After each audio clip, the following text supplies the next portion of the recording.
Veterans Day holiday next week. So Brian Rose, our sports editor here at the Lakeland Times, and I'm Doug Etten, our outdoors writer. Ray Rivard absent today. His the youngest of his 3 daughters getting her driver's license. So God, always a fun time. Good luck, Ray. We'll say a prayer for you, sir. Hopefully you get back here safe. Mara, good luck to you as well. So. But anyways, yep, Friday, so everything's turning here again. We've got another issue out on the newsstands this morning. So if you haven't had a chance, go out and pick up today's issue. A lot of good news stories in there this week. Richard Moore, again, hard at work.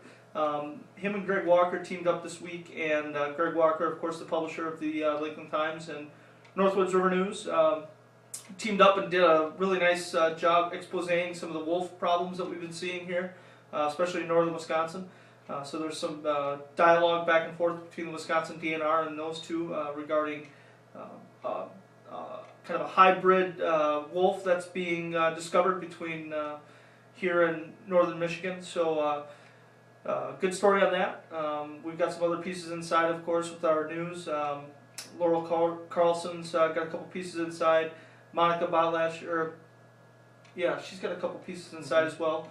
And then back in our sports and outdoors, of course, we're starting to get busy in the outdoors. Brian's starting to get a little less busy in the sports, yeah, we've got a lot of stuff back in that section. Julie Warbleski, of course, our features editor, does a good job putting together a feature section every week. So, we might as well get right away with sports here. Brian, what's going on in sports this week? Yeah, it is getting a little tight. A lot of the fall season winding down here. Yep. We got swimmers going to sectional though, and this could be a big sectional meet for the Lakeland team.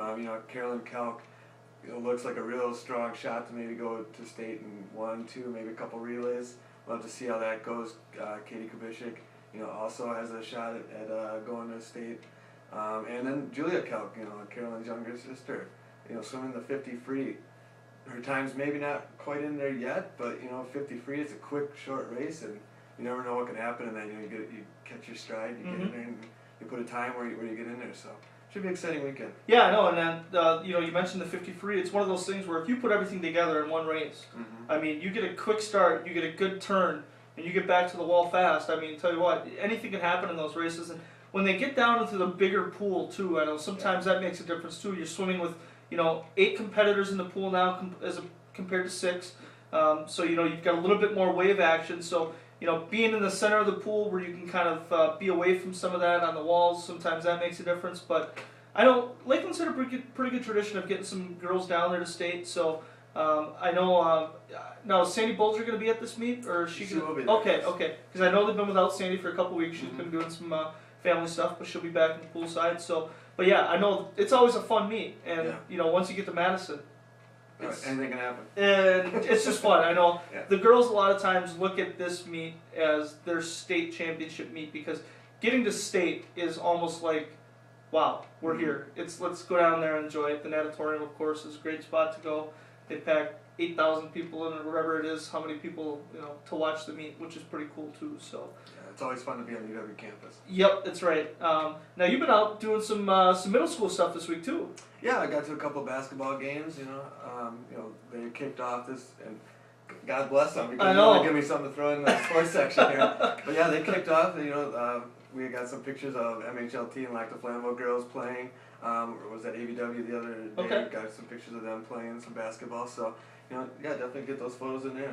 Like I said, thank you, middle schoolers. And I know Brian was talking before we went on here about the college hoop season, of course. Now with the NBA, of course, going through the lockout.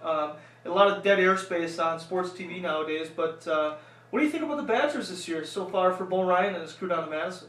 Well, when Bo Ryan coaches a team, they're always going to be good. They're always going to be competitive. They graduated a lot of big guys last year. Yep. But they got some really good guards coming back. And you look at Bo Ryan, and when he was at Platteville and stuff, when he's got those good guards. Yep. Look out for those teams. Exactly. And with Taylor and Gosser, and you look at Gosser, it's hard to imagine he was just a freshman last year. Exactly. The way he played and how he can maybe step up now. And they got another guy, Ben Brust. In their scrimmage game, he scored 22 points. Yep.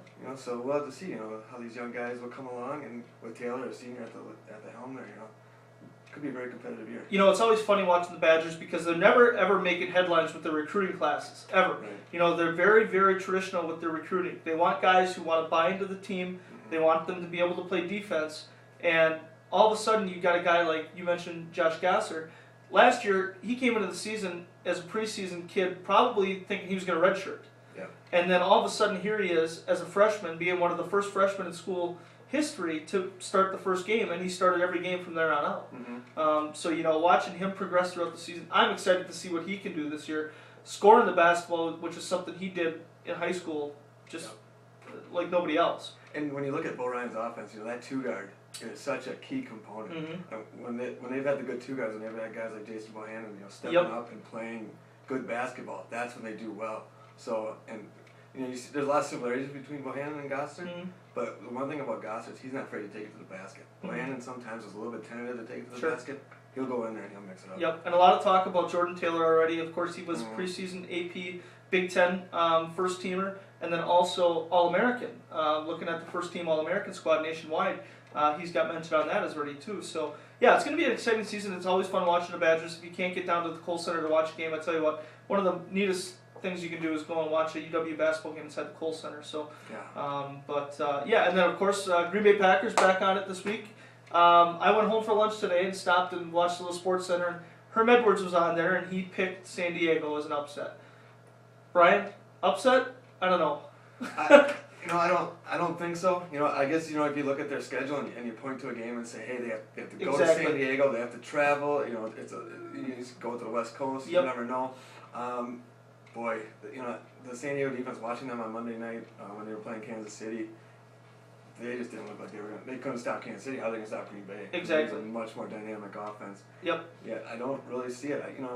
You look at the schedule and there's probably going to be a trip up somewhere in there. I just don't, coming off a bye, McCarthy's such a good coach. I don't see it happening. Exactly. And they took their bye week a little differently than what they've done in the past. Coach McCarthy, of course, giving his players an entire week off last week. They came back for practice on Monday. They had their usual Tuesday off day, and then Wednesday, Thursday, and then Friday, of course, now they're traveling. So, they get off the plane, they got to be hungry to play just like anybody else. Of course, San Diego looking bad on Monday night. They're going to want to come back and prove that, okay, we're not the team that everybody saw on national TV. So, and I know we all looked at the schedule before the season started, and that was a game I think that everybody looked at and said, ooh, if there's one where the Packers might have a tough time, it's San Diego. But San Diego's not playing as well as what people thought they were going to play either. So, it's going to be interesting to see. I know it's a 3:15 game, so it's late in the afternoon. A lot of anxiety going through the weekend, of course, not having Packers football for 2 weeks. Right. The Badgers have Purdue this week. Now, they've had another struggle here last week, of course, with another late game collapse down in Columbus. So, dropping through the rankings, of course, talking to Brett Bielema in the press conference this week, the reporters were asking him, are you still thinking of Rose Bowl? Can they possibly still have the Rose Bowl on their mind after losing 2 Big Ten games? I think they better not. I think if they start looking past people now. What last week kind of taught me, or told me, was that after the Michigan State game, a lot of these guys gave up on the season. Sure. And, it was a season where, as a fan, I'm disappointed. Mm-hmm. I thought, this is a team where finally Wisconsin could take that step. Sure. And, I was reading, too, where, they're talking about Bielema, is he the guy? Yep. And I think, it's a good question. He's been very successful. But this is a program now that for years and years has been right on the cusp. And they need somebody that's going to take them forward. So they better not be looking at Rose Bowl, because then Purdue's going to come in here, and it might not be pretty. But exactly. I think it's a good game to kind of get back on your feet. Purdue obviously a down program right now. Good game to get back on your feet and hope. I think they get the win. Yeah, and I know when Russell Wilson made the transfer up here to Wisconsin, of course, and then they rolled through that first 4-game schedule, everybody had national championship on their mind. Then they lose to Michigan State on the final play of the game, and all of a sudden, national championship's off the table.